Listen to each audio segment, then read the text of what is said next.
In our state General Assembly, we'll talk to one of them who made a comeback today.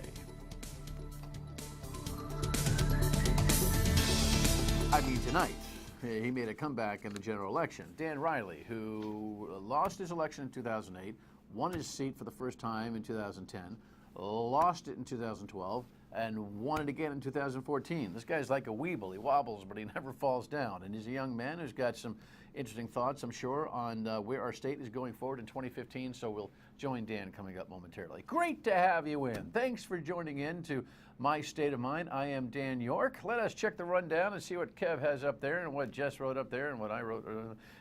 Yeah, very pivotal decision by the president today, and it is not without lots of historical controversy, no doubt. Some new energy in the House as the governor-elect holds her jobs symposium last night. Some really backward thinking by our Senate president, which shouldn't surprise anybody. I'll tell you why I think that is. Well, they finally got it right, because sometimes the camera doesn't lie, and Fall River certainly had a very strange one last night, don't you think? Whew, some interesting nuances to how the people voted, no doubt. All right, let's dig in. We'll also check your state of mind, of course. Embracing Cuba? Yeah, that's what the president's done. Here is the headline from CNN.com. He announces this is historic overhaul. You know what's really amazing about this, and this is probably true for a lot of you. I was born in March of 1961, and so I don't know any kind of relationship with Cuba at all. The embargo began in January of 1961. So you might think, well, the time has come. I don't know. We got a lot of thinking and talking to do about this on WPRO on the radio between noon and 3 with your phone calls and also your state of mind here. Here's what CBS reports. American Alan Gross is back on U.S. soil after 5 years as a Cuban prisoner.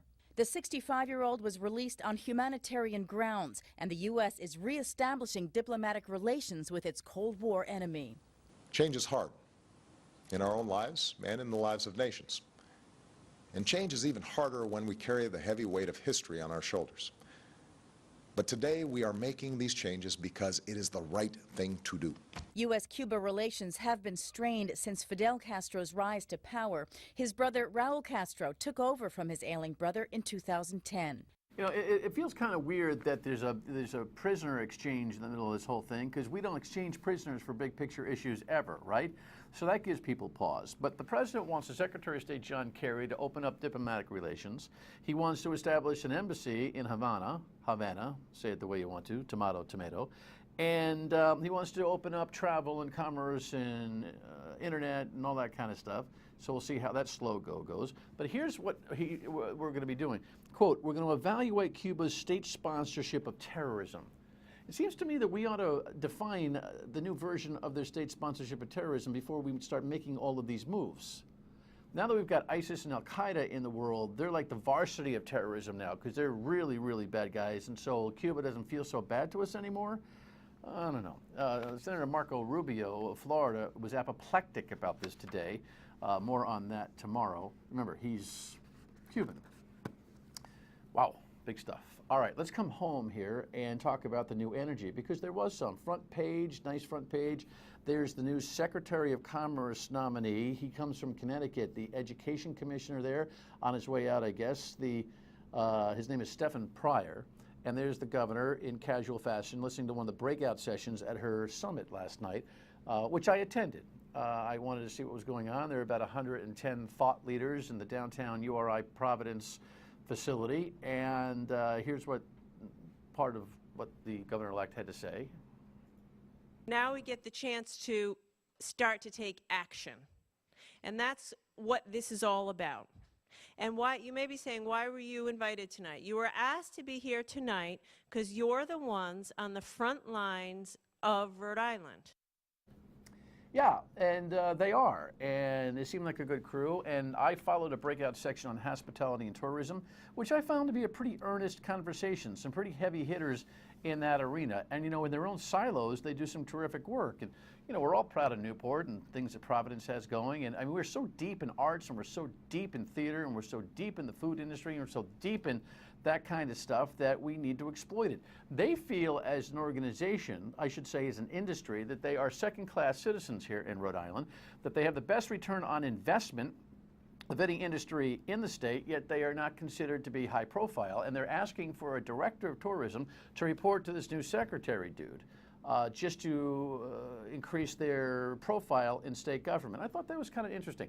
I'm sure that if all the breakout sections were as earnest as this one, that it was a productive night. What happens from here, of course, is anybody's guess, but I applaud the governor-elect for having this event to start off even before she goes. I will tell you this, though. I listened to this group complain about media. The media doesn't tell the story. The media doesn't make up the results. The media doesn't make up the jobless rate. The media doesn't make up us being on the bottom of all these important economic lists. The media reports it as it is. So we got to do better. And the media will say, hey, we're doing better. Stop being crybabies. All right, next move here. Backward thinking, yeah, the Senate president personifies that. Here's the headline on the front page of the Providence Journal today. Oh, she's got her she's looking to be relevant, I guess. She's had it. She's been waiting long enough to create, an education priority here. And one of the things that she wants to do is to incentivize, meaning threaten the state universities, CCRI, I guess Rhode Island College to a certain extent, and URI with funding formulas tied to graduation rates. Madam Senate President, do you know who did that? The NCAA did that. And what did the NCAA do? They just started passing athletes with very, little testing.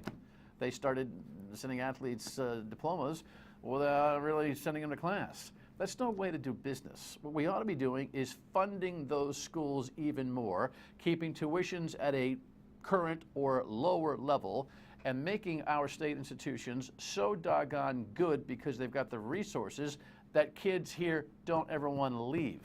Then we need a job economy where there are positions available that match the curriculum. It's not that hard. And by the way, your idea about a statewide teacher contract, on its face, hey, that simplifies things. Truth is, it doesn't. I'll tell you why at a later date when we do a show on that. Underwhelmed by the backward thinking of the Senate president, who, by the way, is invited here anytime she would like to discuss. Moving along, yep, that had to happen, don't you think? The WPRI.com headline here, of course, this was the Target 12 story, and Chief Labadia was more or less jammed up based on the videos, sharing the cigar. I have a cigar every once in a while on the golf course. I've never shared it with anybody. If anybody asked me to share my cigar, I would, there'd be a 4-iron somewhere. Here's the point. Tim White got this guy, and eventually this fire district has decided that he needs to be on the lam while they investigate, while they send the latest investigation details by their investigator, Bill Harsh, to the state police. That makes sense. He's going to have to suffer a little bit during this process. Sometimes you make your bed, and then sometimes you got to lie in it. Here's the reaction from the folks on the board and the state rep that covers the district. There is nothing in the contract that says someone is suspended with pay or without pay. Nothing. There is arbitration in his contract, which we may have to follow through with, but there are other legal remedies, and he also serves at the pleasure of the board. We are very confident we are on solid legal ground to suspend him without pay. Good news for the taxpayer. The Tim White story was pretty clear that he had been abusing his office and the taxpayer dollar. So I think without pay, I guess he still needs time for his due process. I get that. But he shouldn't be sitting at home being paid. I think most people agree. In Fall River, what a strange election this was. The headline, again, at WPRI.com tells you that, Will Flanagan lost his seat to Sam Sutter, who wants to be the mayor because he doesn't want to be the DA anymore, I guess. Well, he's going to be the mayor because he won. Here's Eyewitness News. History in Fall River Tuesday night. The first ever mayoral recall election results in the ousting of Mayor Will Flanagan. Bristol County District Attorney Sam Sutter won with a decisive 10% more votes than Flanagan. This is a wonderful moment for me, and let's hope it turns out to be a wonderful moment for the city. Before a crowd of supporters, the outgoing mayor says he's proud of the work he accomplished and congratulated Sutter on his win. Tonight is a night of celebration. I'll look back at our administration, an administration that cared. And to the next mayor, he has the daunting task of continuing to bring a city together. Dude, it is not a moment of celebration. You got your fanny thrown out of office. Earth to Flanagan. You were thrown out of office. What's really weird about this whole thing is he could have won after he was recalled. You still have the option to vote for 8 candidates. As I told you last night, he might have pulled it off, and he almost did. Do you know that at least a couple hundred people reportedly voted not to recall him, but didn't vote for him when it came to the 8 candidates? Either they were being deft or dumb. I can't figure out which. Your state of mind is important to us. Just dial us at 228-1886 or email us at stateofmind@myratv.com or Facebook post or tweet at us. You know how that works. And here's a Facebook post regarding our theories on Jeb Bush. You know, Bush, Clinton, or Bush. Doesn't think that Jeb Bush is going to make it right now. And then he tells us his story about how he's left Rhode Island, he goes to Florida, he couldn't make it work down there. Now he's back in Rhode Island, and all he's got is a temp job for $12 an hour. And so he's going to go to Houston, leave his kids here, and visit when he can. Feel free to lie on my couch on Facebook anytime you want. But he doesn't buy the Jeb Bush theory. Neither does Mitt Romney, who I think has got more interest. All right. A Republican who lost and won, then lost and won. Really? Stay with us.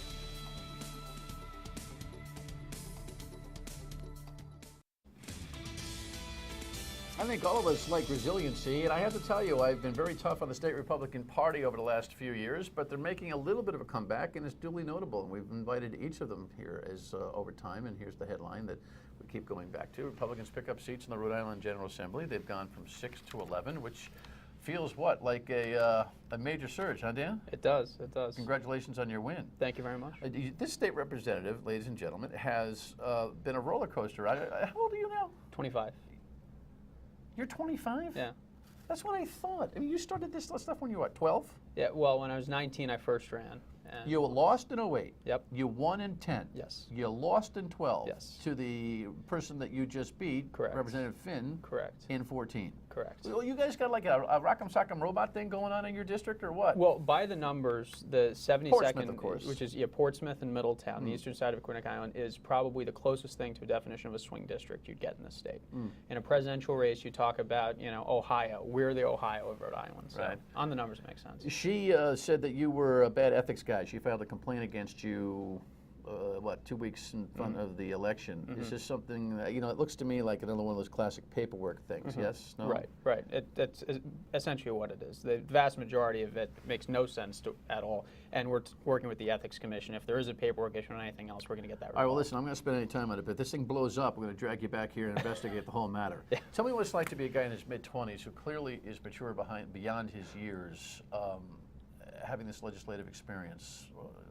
You're an old soul, I guess? Well, it's interesting. I'm technically a member of 2 freshman classes, which is nice because I get to meet 2 groups of people and come into the House. I was at freshman orientation 2 weeks ago, even though I had been there. It's interesting because I have 2 years under my belt. They were 2 very interesting years. We did pension reform. We had voter ID. They weren't 2 dull years.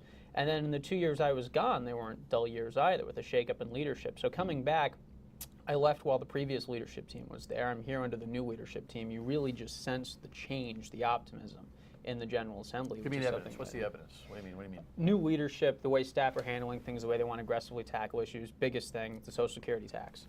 This is something you're talking about the Democratic leadership here. Yeah, because the Republican leadership stayed the same. Brian Newberry remains our minority leader. Joe Triller remains our whip. We did gain seats, but unlike in the previous term, we actually have a Democratic leadership team who wants to work with us. They want to work with their entire Democratic caucus, and they want to work with us, which is something we didn't see before. Is it a case of you can't fight them, join them?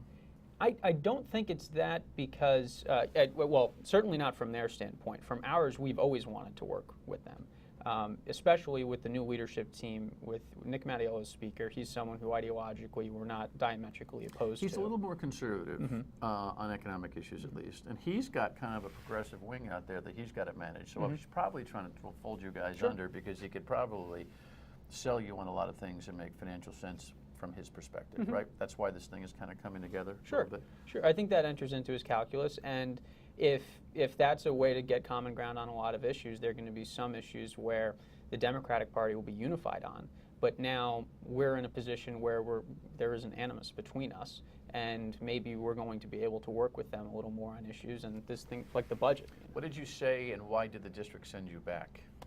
I think it was a much more focused campaign on particular issues, and repealing taxes on Social Security and pension income would be the #1 issue. Focusing on reforming the school funding formula for Aquidneck Island in particular, restoring Ethics Commission oversight over the General Assembly. One thing I've wanted to do for a long time, establish an Inspector General.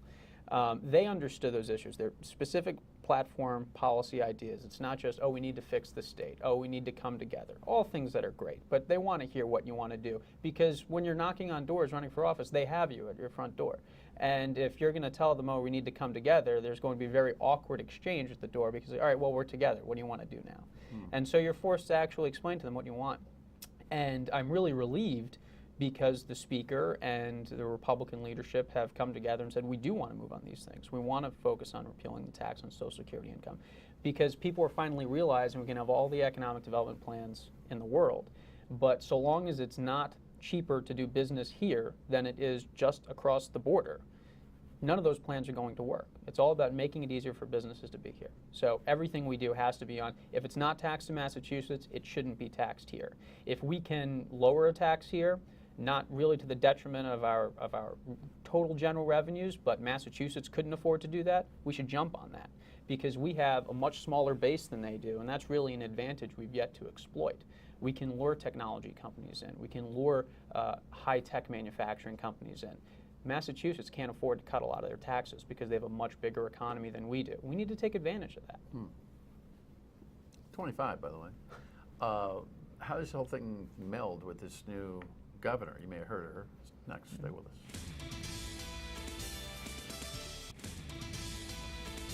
He's an EMT. He's a law student at Roger Williams. He's going to be a litigator, and I think you see that he's got the skills to be pretty successful. Dan Reilly lost in 08, 1 in 10, lost in 12, 1 in 14, and he's just 25. I mean, I knew I'd get to the age someday when I look at 25-year-olds. Oh, kid, way to go! But pretty impressive. Thank you. So let me treat you like the veteran that you are in the legislature. A couple of things. This is discussion of pension reform, and of course Gina Raimondo, our governor-elect, is the champion from her treasurer auspice as the reformer of pension. Of course, the legislature had to come back, special session when the whole thing was done, but now it's in the courts.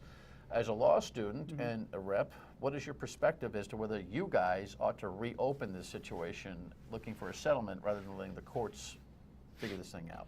Well, I think the problem with the settlement is going to be the same problem we've had all along. There are way too many players, really, in order to effectuate a really good settlement here. And they realize that with the opportunity presenting itself in litigation for the court to simply say what the rule is, many parties to the lawsuit really don't have the incentive to enter into a settlement. And so I don't really think that avenue is going to be very effective. I think we could we always have reserved the right to reopen the law and amend it.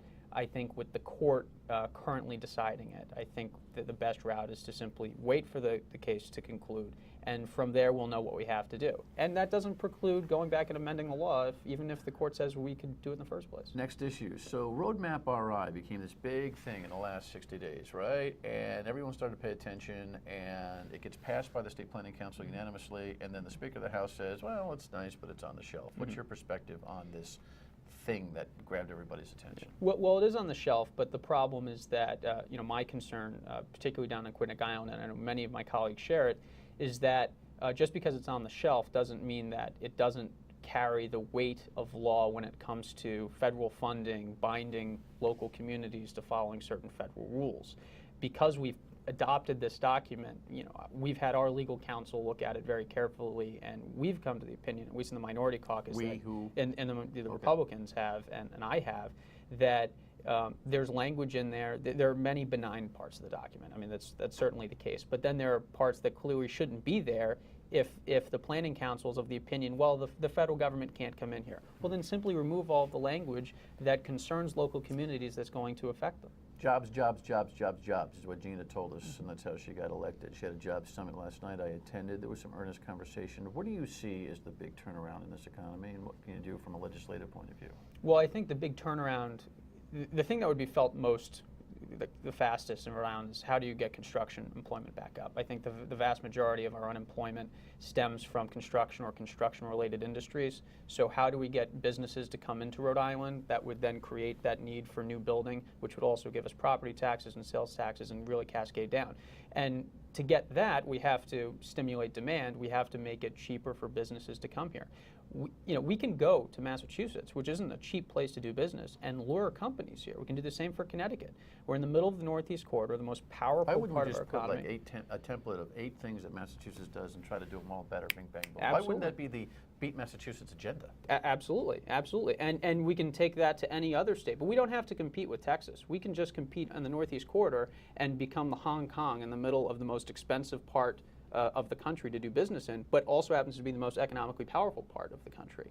And that would lure incredible GDP growth here, which would raise per capita income. And I think at the end of the day, whatever we do shouldn't be about jobs. It should be about how can we raise disposable income for the average Rhode Islander. That should be the governor-elect's mantra. That should be our mantra as legislators. Jobs, of course, plays into that, but that should be our goal. All right, we'll have a successful 2015, will you, and come back a lot? Absolutely. And discuss the issues. Dan Reilly, he lost, he won, he lost, he won. Tenacity. Final thought next. You know, one more thing. Last night, there was something I wanted to say, and it was this. Happy Hanukkah. Yes, the Festival of Lights, 8 days. Now, this is not as spiritually important as Yom Kippur and Rosh Hashanah for our Jewish viewers, but it's a celebration, and it's Christmas season, and you get the short shrift too many times. So I just wanted to say, night 2, Happy Hanukkah. See you on the radio tomorrow at noon on WPRO and back here at 7:30 on MyRTV.